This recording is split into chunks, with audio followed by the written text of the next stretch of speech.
Good morning to all of you. Good morning बेटा। बेटा हम लोगों ने ग्रामर के 3 चैप्टर्स कर लिए हैं। वाच्य, वाक्य और पद परिचय। और बहुत सुंदर उसका रिवीजन अभी हो गया बेटा जूम क्लास पर। जूम क्लास अच्छा रहा। कुछ लोगों ने ज्वाइन नहीं किया, खैर अच्छा किया उन्होंने। आगे फिर हम 2-4 दिन जूम क्लास लेंगे जिसमें ग्रामर का ही रिवीजन करेंगे बेटा, क्योंकि ग्रामर में अगर नंबर कटता है तो समझिए परसेंटेज ऑफ मास कम हो जाएगा, नीचे आ जाएगा, लेवल नीचे आ जाएगा। इसलिए हम लोग बहुत ध्यान देंगे बेटा।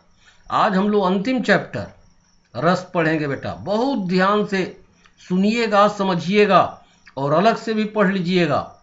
ओके बेटा, इस पेज पर मेनली स्थाई भाव आप देखेंगे। ऊपर हमने रस की परिभाषा लिख दी है कि रस क्या है। रस काव्य की आत्मा होती है बेटा।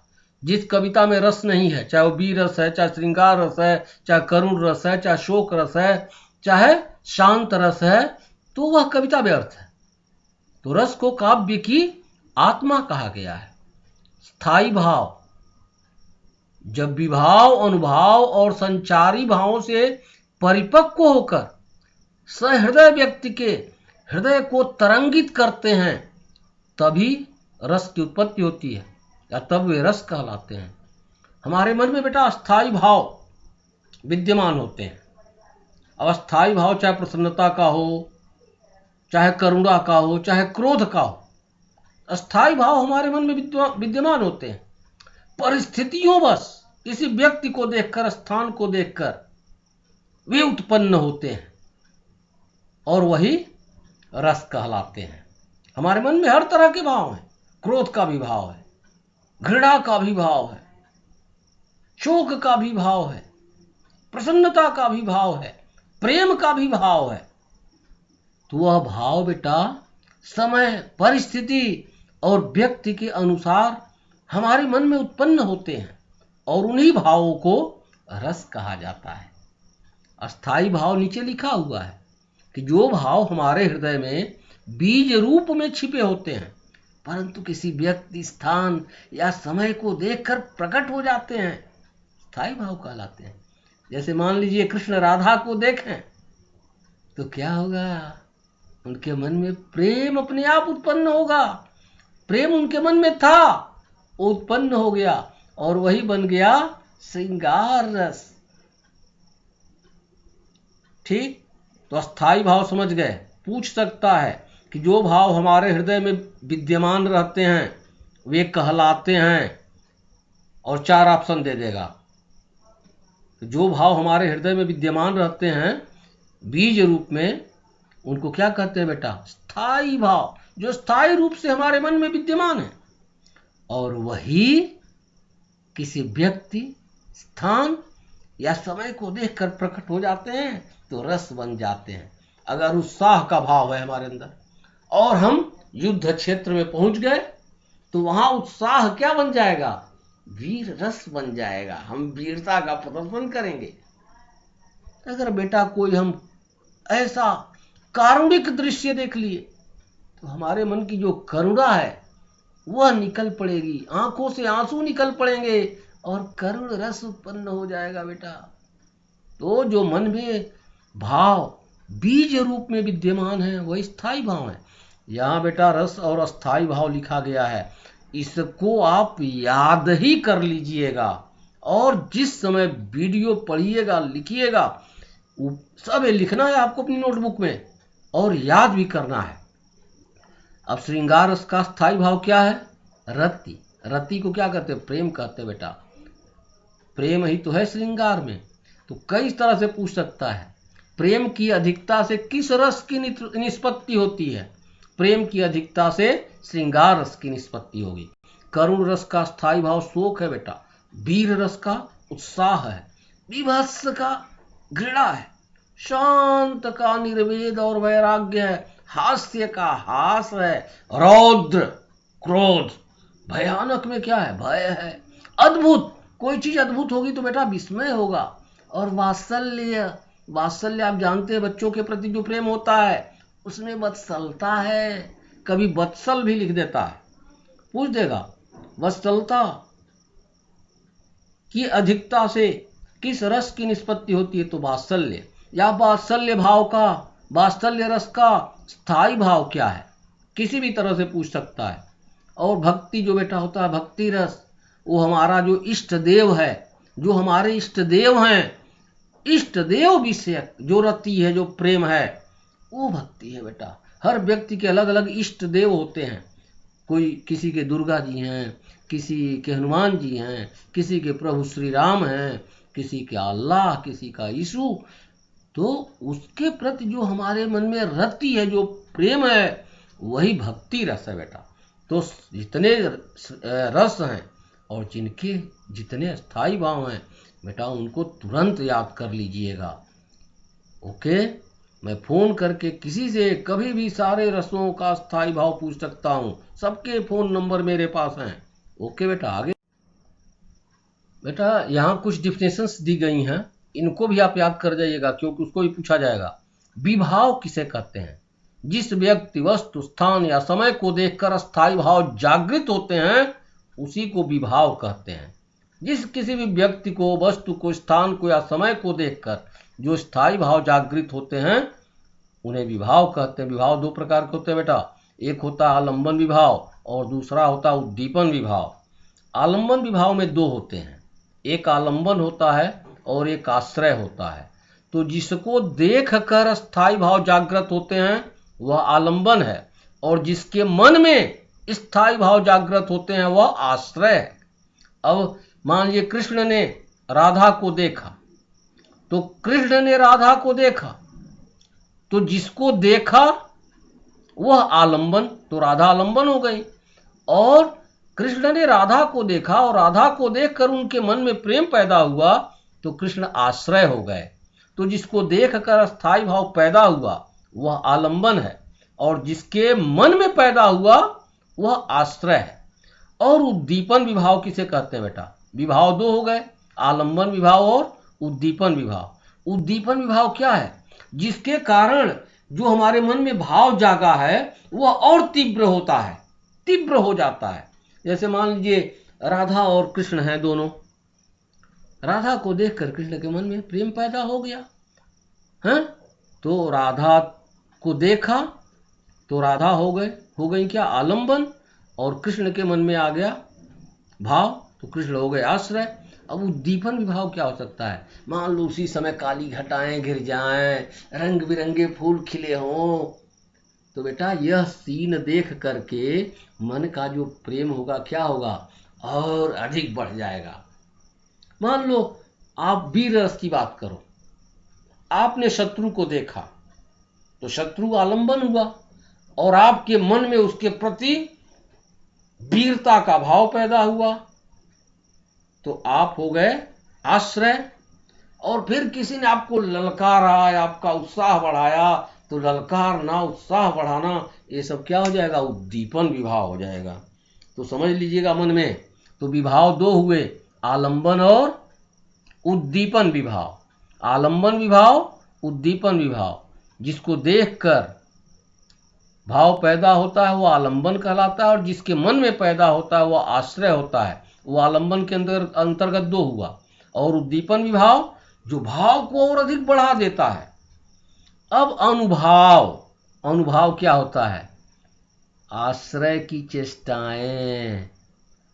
अब मान लीजिए कृष्ण ने राधा को देखा तो राधा को देखकर उनके मन में प्रेम पैदा हुआ तो राधा आलंबन हुई और कृष्ण आश्रय हुए। कृष्ण के मन में भाव पैदा हुआ तो कृष्ण की चेष्टाएं होंगी, मुस्कुराएंगे, पलके झपकाएंगे तो जो चेष्टाएं होती हैं वही क्या है? अनुभाव है। तो आश्रय की चेष्टाएं अनुभाव कहलाती हैं। संचारी भाव क्या है बेटा? मन में आने जाने वाले भाव। मन में भाव आते जाते रहते हैं हमारे, कभी प्रसन्नता का भाव आता है, कभी हम उदास हो जाते हैं, कभी हम हमारे अंदर लज्जा उत्पन्न हो जाती है, कभी ग्लानि उत्पन्न होती है, कभी क्रोध उत्पन्न होता है, हैं? ऐसे मन में आते जाते रहते हैं, लेकिन प्रकट नहीं होते हैं, मन में आते जाते रहते हैं। तो मन में आने जाने, नाम से स्पष्ट है संचारी, संचारी मतलब संचरण करने वाले, आने जाने वाले भाव। बेटा इनको आप जरूर पढ़ लीजिएगा। अब देखिए रस को पहचानना, हम सारे रस देखेंगे और उनके उदाहरण से पहचानने की कोशिश करेंगे। बहुत जरूरी है रस पहचान करना कि किस काव्य पंक्ति में कौन सा रस है। अब पहला होता है श्रृंगार रस। बेटा श्रृंगार का मैंने बताया स्थायी भाव क्या है, रति है।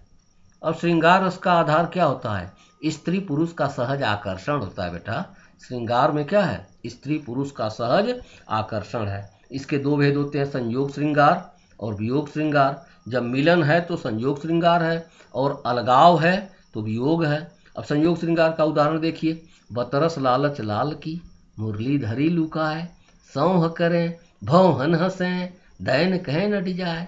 तो बतरस लालच लाल की, बतरस मतलब बात करने के लालच में मुरली को चुरा कर रख लिया राधा ने चाहे किसी गोपी ने, और सौह करें भव हन हंसें।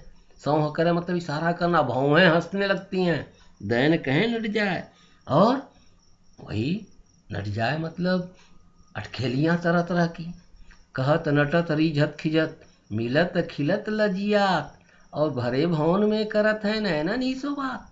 भरे भवन में आंखों से ही बात करना, ये सब श्रृंगार है। ऐसे आप हम लोग अलग से भी जब एक प्रैक्टिस करेंगे तो उसमें देखेंगे, लेकिन आप समझते जाइए श्रृंगार क्या है। जब पुरुष स्त्री का आकर्षण दिखाई देगा, सहज आकर्षण, तो वह श्रृंगार होगा बेटा। हाँ, श्रृंगार का पहला आपने संयोग श्रृंगार देखा जिसमें मिलन है, और वियोग श्रृंगार अब देखिए जिसमें अलगाव है प्रेमी जनों का। निशिदिन बरसत नयन हमारे, गोपियां कहती हैं कि निशिदिन बरसत, रात दिन हमारे नयन बरसते रहते हैं। तो आप समझिए कि रात दिन नयन बरसते रहते हैं किस लिए, प्रिय के वियोग में ही तो। दूसरा अवधि आधार आस आवन की, अवधि आधार आस आवन की, आने की आशा में तन मन व्यथा सही, तन मन की व्यथा सह रही हैं गोपियां कृष्ण के आने की। तो वियोग ही तो है, तभी तो आने की आशा में तन मन की व्यथा सह रही हैं। और वीर रस देखिए बेटा, वीर रस का आपने स्थायी भाव क्या देखा, उत्साह। उत्साह से किस रस की निष्पत्ति होती है, ऐसे भी पूछा जाएगा। उत्साह से किस रस की निष्पत्ति होती है, तो उत्साह से वीर रस की निष्पत्ति होती है। ऑप्शन में ऐसे भी पूछा जा सकता है। अब वीर रस में आप जानते हैं वीरता वाली बात होगी, वीरता का प्रदर्शन होगा। खूब लड़ी मर्दानी, वह तो झांसी वाली रानी थी। वीर तुम बढ़े चलो, धीर तुम बढ़े चलो, राणा का भाला गरज उठा।